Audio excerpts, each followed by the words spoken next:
How often have we experienced a meeting that we think went really well? Everyone on the team agreed to what needed to be done, but then nothing actually got done.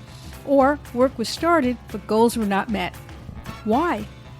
How did the train jump the track after everyone seemed to understand what to do? I'm Jane Singer, and welcome back to A Seat at the Table. In each episode, we sit down with leaders, innovators, authors, and entrepreneurs so that we can learn best practices that will empower our businesses. Today, we are joined by the fabulous Amie Fox. Amie helps leadership bridge the gap between good ideas and clear actions in order to create the kind of consistent behavior across teams that leads to meeting targets. In this episode of A Seat at the Table, Amie will talk about why decisions that sound clear in meetings often break down once teams are back at work. What the signs are that managers have interpreted the same decision in different ways. Why shared accountability often leads to confusion rather than clarity. And the simple things leaders can do to make expectations clearer for their managers. If you're ready to take your organization from confusion to clarity, then let's sit down with Amie. So Amie, thank you so much for joining us here today on A Seat at the Table. I think the topic that you address is one that really will resonate with many of the people, probably most of the people who listen to this podcast, who are senior executives from, well, basically 176 countries all over the world. And I think that at some point, everyone has faced this same dilemma, which is being able to focus on manager accountability, being able to not only improve your performance, but your team's performance, but also within the context of creating a workplace that feels supportive, that doesn't feel that you have that toxic vibe that we all talk about. Absolutely. And I suppose it's the whole reason I set up my business is I fundamentally believe that when people feel good, they'll perform at their best. And that way everyone wins. And a lot of the time, what happens is I think we kind of get in our own ways. So to create a workplace where there's good accountability, there's good psychological safety, and there's, I suppose, a culture of curiosity and productivity, we kind of just need to be a little bit more human, is the way that I would look at it. And that's what informs everything that I do in my business, but also how I try to conduct myself as well when I'm working with different people. I think that's great. And it's very important to talk about that more and then find ways to be able to actually bring that forward in our work. Because so often we're focused on the end results, we're goal driven, and that makes sense in the context of business, of course. But we also have to realize that we are human beings and we're trying to work together. There's not always easy, especially when you're working with very diverse teams. Now, you talk about why decisions that sound clear in meetings often break down when teams are back at work. Can you explain a little bit about that? Absolutely. So I suppose I've explained the force behind the work that I do, and for me, it's about bringing it into the context of how we work every day. So the book I've written, Mind the Blind Spot, focuses on exactly what you've said there, and we've all found ourselves in this situation, Jane. So we're sitting in a meeting, and there's nodding heads, and we're thinking, "Fantastic, everyone's on board." And then a week later, or towards the end of the next quarter, you find yourself in the same meeting, and you're thinking, "Sorry, how?" Have we not spoken about this? Is this Groundhog Day? And there's a few things that happen. And again, it's down to human nature. But I Mm. suppose as senior executives, what we need to do is to, I suppose, do reflective practice in the moment and think, right, do people actually understand? So nodding heads does not equal consensus. Sometimes it's because people are afraid to step up, and that comes back to psychological safety. Amy Edmonds had some great research on that. And people don't feel comfortable being the awkward person. Thankfully, my entire life I've been a little bit awkward. So I'm very happy to be that person in the meeting. But sometimes it takes courage to say, I don't quite understand, or can you clarify what you're talking about? And to prevent, I suppose, that feeling of having the same conversation more than once. And actually, since written the book, even talking to my own suppliers, they've come back to me to say, I've literally just come out of a meeting where I feel like we're talking about something we've discussed or agreed a couple of weeks ago. But it comes down to a few different things that need to happen in a meeting. So the first thing to make sure that you're not repeating what's happening, and that your decision can actually survive the day to day of the meeting is you need to articulate what needs to happen or change in such a simple little way that if you were to send it in an email to a total stranger, they would understand what's expected. And I write in the book about Google and their coding, about how they actually manage this. So in Google, they have to write a code and get it signed off or reviewed by another coder who wasn't a part of the process. And if it's that easy to understand by someone who wasn't involved in coding, and I'm by no means a coder because it's not my forte, but you can kind of understand the premise that if it's that easy to understand by someone who wasn't part of the process, then it should actually translate because it should include what has to happen, who owns it, what autonomy they have in terms of executing it, and then when are you going to review it? This is a huge part. I'm a massive fan of deadlines. I kind of like rules. I think they help us to control the fun and keep a focus and help people stay motivated. But I'm not a fan of picking a date in the future when something has to be delivered and that never being discussed again. I think it is one of the biggest flaws in business that a manager or a junior manager will hand off a task to someone and just ignore it until the deadline. I think you need to be reviewing things on a periodic basis. And Pixar do that quite well when they're working on different movies. They bring a script back into the room when it's messy, when people are still working on it, when they haven't figured out who the actors are, and they have an open dialogue and challenge around where it's going, how people are managing it, and what needs to change. So you're course correcting on an ongoing basis, not waiting until the end and feeling utterly surprised when it didn't meet your expectations. I think that's a really great point. And we often overlook that because we're so goal focused. Everyone's frantically busy nowadays. And so you're really just trying to get to the end without, like you say, thinking about, am I even still on track? And as you're pointing out, which I think is really important for people to think about, and I'm thinking about it as you're explaining it, it's like, yeah, okay. So you have to have those checkpoints along the way. Check your coordinates, make sure you're still on track. Maybe think about where you're getting off track at that point and what you maybe need to change a little bit rather than get to the end, find out you didn't make your goal, and then it's basically too late. So I think really it's such an important point. Now, can you discuss a little bit about how someone might apply that? I mean, I think the concept is really great. Can you give us some examples for just to illustrate the point? Yeah, absolutely. So I have a few in the book. I'll try and recall them to try and keep them clear. Because I suppose I write about the fact that making something really simple takes a huge amount of effort. So I'm not Yes, it underestimating does. the amount of effort. It's like the IKEA furniture.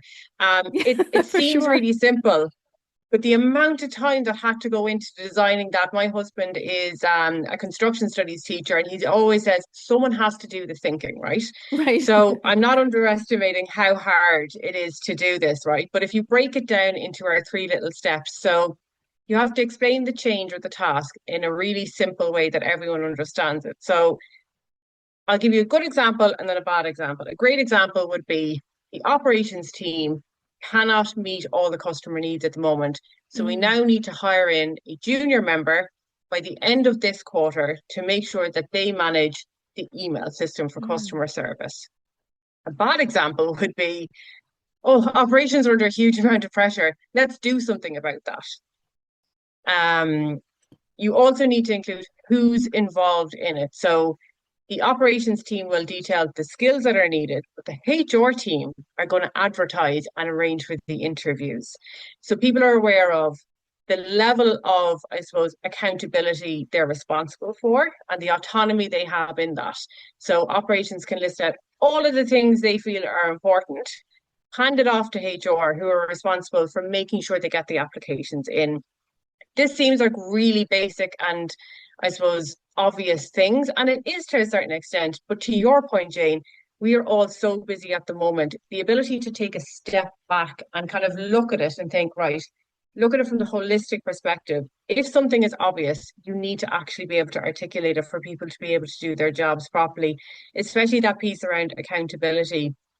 Um, a lot of people mistake accountability for kind of feeling like they're on the hook for something, or that if yes. something goes wrong, um, they'll get in trouble for it. And none of us want to put anyone in that position, right? Because so my rose tinted glasses on, I fundamentally believe that people want to do their jobs well. And it's our role to create the environment where they can do their jobs well and deliver for organizations. But in some places, we do have to admit this, you can feel like if you do something wrong, you're accountable for it. Mm. And that can take away from your trust and your ability to deliver. So there is a bit of work there around making sure that the person who's accountable understands the support network that comes with it, but also the autonomy they have to make decisions and put timelines in place as well. The two are fundamentally interlinked, and there's quite a lot of research around that from Rizzo and DC and a few others that I've written about in the book. Um, and it's purely just to, I suppose, highlight to people that it's okay to be human and it's okay to ask questions. So someone says, Jane, you're now responsible for all the hiring practices to make sure that the operation team will be able to manage all the customer service. It's well within your right to go to the head of operations and say, where's the job spec? I need that. Or you Mm. have to be here on this date for the interviews, or you have to review the CVs that are coming in. And then again, it's about having those checkpoints that you and I were talking about to make sure that we're not waiting until the end of the quarter and we expect a magical operations assistant to appear. We're actually following up throughout the entire process. They're the three kind of steps that you go through. I think those are great points. And they are things that once you point them out, you can sort of see how that works. And it puts a good sort of a structure around this that is easier to use when you're trying to say, okay, I understand the concept, but now I want to bring it forward into my business. Now, once you start to try to execute on this, what do you see as the signs that when you're communicating something to multiple managers or even to multiple team members, that all of them are interpreting that decision or that directive in the same way? Because it's, common knowledge that people will all hear the same thing, right? And they'll all have a different takeaway from it and a different interpretation. So how do you, as the leader, sort of get that signal that okay, everybody got the briefing and they all understand it in the same way? Yeah, it's a great question. Look, you can only account for human nature to a certain extent. So we all have to acknowledge that, but you can be proactive around trying to account for that because we are all are coming from different perspectives. I'm intrinsically motivated, so I'm going to take whatever I'm responsible for and run with it and try and make sure I deliver to a high standard. Other people might struggle with direction, so we have to be aware that it's about going back and checking with people to make sure that they understand. Sometimes it's as simple as saying, right, can you repeat back to me what I've said? Because I'm not quite sure I've said it in a way that people can fully understand it or that we're all aligned on the same page. So it is, I suppose, having that open communication with people. And that's a lot of work that I do with different teams around inclusive leadership to make sure that even though we don't all necessarily need to speak the same language, we do need to be able to collaborate in a way where it's really clear. And that piece I was saying about the Google coding really helps with that. If I sent this on to a perfect stranger, would they be able to understand it in the way that I mean it to move forward, so that we can collaborate? Because I suppose one thing that a lot of people mistake is what's the purpose of a meeting? So sometimes Mm. the purpose of a meeting might be to brainstorm and to innovate. It could be part of your R&D process. And that's great. But if it moves from an R&D innovation conversation into a decision-making one, you have to actually proactively note that and say that to people, right, we're moving from brainstorming to action now. Is everyone okay with that? And again, to just be aware of the nodding heads around the room and make sure that it's not being mistaken or just kind of passively acknowledged for people. Because being humans, we do actually need to really make things obvious for each other. So, it's not enough just to say, right, we're moving from X to Y. You have to get people to actually engage with you. And of course, I'm not trying to put people on the spot, but it is good to be quite direct with people. Yeah, I really agree with that. And I think that, too often we understand in our own heads what we mean, and it seems so obvious, right?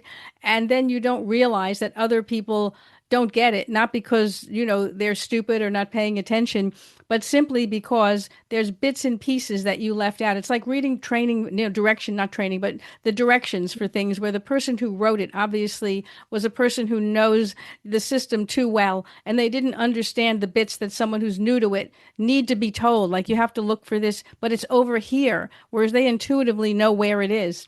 I'm probably not explaining that very well. Speaking of not explaining well, but when you are in a meeting environment with people and you're explaining something to multiple people, um, do you need to sometimes ask people to sort of come back to you and say, how have you interpreted this? Maybe not using those words, but saying, this is what we're looking to do. So what does that mean to you? To sort of ask them to repeat something back to see if they actually understood it or understood it as you meant it to be? So personally, I always try to do that, right? And look, time constraints aside, I think it's a really good practice for a number of reasons. One, to your point, so making sure that everyone, excuse me, that everyone is aligned on the same page in your perspective. The other side of this, I suppose, and it's a happy consequence, is it Mm. also gives you an opportunity to hear it back in someone else's words and to reflect on, is this actually the best direction to go, or is there something that we're missing? And those, I suppose, nuances in interpretation can often lead to something being an awful lot more effective. So not only are you getting people engaging them and getting them to feed back to you to ensure that you're all on the same understanding, be it in the room or a little while later, because we should all be having regular one-to-ones with our teams. But you're also giving yourself the opportunity or the idea or decision, the opportunity to breathe. And then you Mm. can see, right, will this actually work in the day-to-day of the organization? Because, at a high level, leaders will fully understand the strategy, but not every leader is able to connect the vision with the day-to-day detail. And that's not a criticism of people. Some people are blue sky thinkers, and other people are very tactical in nature. And there's only a few people, I think, or a small cohort, or a small percentage of people that can do the two of them together, which is why you need to have those two-way conversations with people to be like, this is what I'm thinking. Can you repeat that back to me? And that moment will give you clarity on whether or not it's the right direction or if there's an opportunity for improvement. That's such a great point. And I think that it does it creates a forum for the people who are receiving the directive, hopefully to be encouraged to then talk about how they see themselves executing on it at that time, so that if there are concerns, because like you said, sometimes you have leadership that has sort of a blue sky view of things, and that's good because you need to have vision as a leader. But at the same time, you also have to understand what's achievable. And sometimes only people who are at, closer to ground level can give you that and sort of, it's a blessing to know in advance if something isn't going to work and why, not because people are unwilling to try or to change, but because they know that they've tried this many times, or they know where there's a glitch that you might not realize. So the idea that you're creating this dialogue and making sure that if there are real problems or pushback or anything, that you know about it prior to having, made a huge investment in getting this going, and then finding out later, oh well, yeah, we should have discussed this. Absolutely. And look, at its most basic, all we're trying to do is we're trying to set people up for success for themselves in their own career, for you as their line manager, but broader for the business. So to enhance productivity, efficiency, impact. That only comes by having those conversations and creating that space for dialogue, but also having that open mindset that even as a leader, you can be wrong. And that's like you're saying, that how someone will execute might be so different to how the blue sky thinker thinks it's going to happen. Right. So it's really important to have those conversations. And again, look, it's all, I suppose we need to try and remember, and not every workplace is the same, but we are all on the one team. But at the end of the day, we're all in the one team. We should all be kind of rowing the boat in the same direction. Yeah, absolutely. Now, how can organizations create more consistency in how managers lead without overcomplicating things? Because we've talked about all the things that we should be doing rather than just sitting in a meeting and telling people, okay, this is where we want to go and this is what we want to do. But then at the same time, we want to also make sure that we don't make it so complicated that we end up defeating ourselves before we get started. We're going to take a quick break now, and then we'll be right back. We were hiring when we were making 50 to 100K monthly losses. And why? Welcome to episode 1. I can't think of a single founder who's been around for a decent amount of time in business who hasn't had their tunnel of year. This was that year. We're going to be okay, yeah, Sheree. Some are going to hear this and think, you TDP. But hear me out. You only have to do the math to understand that very soon we were $500,000 down. Absolutely. And I suppose it's that point again about the IKEA and the simplicity, which again takes an awful lot of time to figure it out because every organization is different. And I suppose I'm fortunate in a way that I've worked with very complicated organizations in terms of supply chain setup, organizational structure throughout my career. So what's key to it is, I suppose, having that dotted line in between your strategy and right down to your day to day. And I'm not talking about buying a very expensive piece of software that you bolt onto your HR system so you can visibly draw out how everyone is connected. I'm talking about those simple little things that if you look across the life cycle of an employee, so the employee life cycle from how you attract them right down to when they're exiting and becoming alumni or alumna of the organization. How are you optimizing each stage for clarity, for trust, and for productivity? Gallup always comes out with great research, but it always states that about 70% of the variation in employee engagement is down to managers. So I'm going to start this by saying managers have a tough gig, right? There's a lot of weight on their shoulders. And I think managers kind of are at a point where they need to be nurtured a little bit. Now, that's just my personal perspective on it. Managers and leaders probably need a bit of a break, just based on all the research that comes out and the weight that is on their shoulders. But as I'm saying, it's across that employee life cycle, put your simple little structures in place. So if you are onboarding someone, what does good look like? Are they aware of what success looks like in their first 30, 60, 90 days? And then you create your checkpoints around that. If you're looking at your performance management, are people aware of how regular it is? Are you having your ongoing one-to-ones with people linked back to the organizational priorities and you're revisiting them on an ongoing basis? I have a lot of conversations on my TikTok around the employee life cycle. And the two areas that are coming up at the moment are around that onboarding piece and new hires feeling like they're not welcome. And for me, being welcome is an outcome, right? So you feel welcome when you are clear, when you know who you can go to, when you know what's expected of you. And the other piece is around communications and understanding what is expected of you in your performance review. But one interesting piece, and I feel very passionate about this, is there should be no surprises in an employee's performance review, ever, as far as I'm concerned. Unless something happens that morning that is just a total unexpected. You should be able to have a conversation with the people on your team and have constructive feedback conversations with them so that there are no surprises. The last thing anyone wants is to walk into a meeting and feel like you are deliberately trying to put them into a corner. So making sure that you map all of that out. It's the same for development opportunities as well. I think, especially during COVID, I think some organizations went down bit of a rabbit hole with frameworks and infographics and beautiful tables and lines and charts, all about the career blueprint. And don't get me wrong, it's so incredibly important for people to know where they're going and the opportunities that they have. But if it takes someone longer than 3 minutes to understand the blueprint, you shouldn't be using that. You need to make things, to your point, Jane, simple and easy for people to engage with. I understand a lot of theory goes into this. A lot of theory went into the book that I wrote. I did try to write it as easy as possible. My husband did read it and he said there is a good bit of business ease in it, as he calls the language. But we need to try and make things easier for people to engage with. So if someone has a career blueprint, make it simple. This is the business. This is where we're going. It's currently where you sit. You've indicated you want to go here. These are the 3 priorities. This is how we'll manage it throughout our one-to-ones. And I know I kind of might come across a little bit flippant and that I'm making it too simple, but if we start to overcomplicate it, more pressure goes on managers, more goes on leaders, and it's harder then to keep the boat moving forward.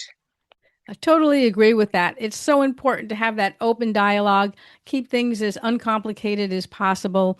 There's enough other complications without having to bring your own, so to speak. Now, just one more question, and that is, you make a point that shared accountability actually leads to confusion rather than clarity. And I think that's interesting because at first glance, it sort of seems that's the opposite of what we're being told. Um, Explain what you mean by that. This has probably been a bugbear throughout my career. It's the word we. Okay. So I'm based in Ireland, so across the pond to us was the late Queen, and I firmly believe the only person that should ever use the royal we was the late Queen. Um, it has no place in task management or strategy management as far as I'm concerned, because we will not answer the customer service emails, or we will not approve the budget for the new product line that's coming out of a particular part of the supply chain. We is fine in terms of the amount of people that contribute to something. So you can have one person accountable. So Jane, you're now responsible for carbon emissions in the supply chain, but you have every other department feeding into you. So it is fine to have 15 different people contributing information to you, their perspective, the trends, all that kind of stuff. But at the end of the day, it has to just sit with you. Um, if there's too many people accountable, nobody can actually take charge. And you see this sometimes when there's a new product coming to the market. You will have marketing in charge of the marketing side, operations in terms of getting the product from the factory to the warehouse and then out to retail. Then you'll have finance then waiting for the information so they can approve the budget. If there's not one particular person in charge of that, and look, we all know it's probably going to be finance, but we need to be very explicit that they are in charge. So finance can say, right, the CEO has told me that this product needs to be on the shelves in Walgreens on this particular date. I need all of the budget submitted to me 6 weeks before that. Otherwise, we're not actually going to be able to hit the target. And you see this a lot of the time in good learning and development programs or good R&D programs where there is one person, it could be the head of the department or project manager, that is leading the charge on it. Now we all have our own role to play. So if you give me a task to do, which say as part of the bring the product to market, I'm accountable for doing that myself, but I have to report back into you so you can keep the boat rowing. And there's a lot of research on this. So role ambiguity is actually a demotivator for people. So when everyone feels like they're responsible, nobody can actually do anything. So it's one thing I say to an awful lot of people in the talks that I do is stop using we. Just leave it with the late Queen and just move away from it, because there is no we in a team. Yeah, absolutely. I think we've fallen into some of these ways to sort of soften things rather than saying, this is your job. It's like, we will do this. And people feel like it makes it feel more collaborative and more, equally shared or whatever the, proper term is for that these days. But in the end, in a sense, you're right. It really does fall on one person or another to do it. And once people understand what their responsibility is, it does make it a lot clearer. You know what you're doing, and giving people a little bit of empowerment never hurts either. Absolutely, 100%. And that's the most important part. So you know what they have to do, you know who has to do it. What are the boundaries around that? So it's not a free for all. We all have to Right. answer to someone. Even the company owner has a board of directors. So being Yeah. clear around what the boundaries are, and then again, set people up for success so they can deliver to your and meet your expectations as much as possible. I love that. Set people up for success. Exactly right. That's really an underlying theme that I see in business, in personal things, in everything. It's, yeah, set yourself up, set your team up, set your business up for success, as opposed to just constantly throwing things in the way that make it complicated, overwhelming, unclear. I think really you've made so many great points here. Oh, thank you so much.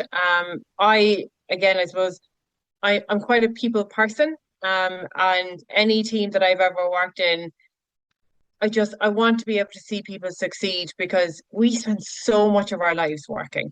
Like Right. all of us, we spend so much time. It's such a pity not to enjoy that and not to feel recognized or powerful or like we're delivering, regardless of the sector you work in or the role that you have.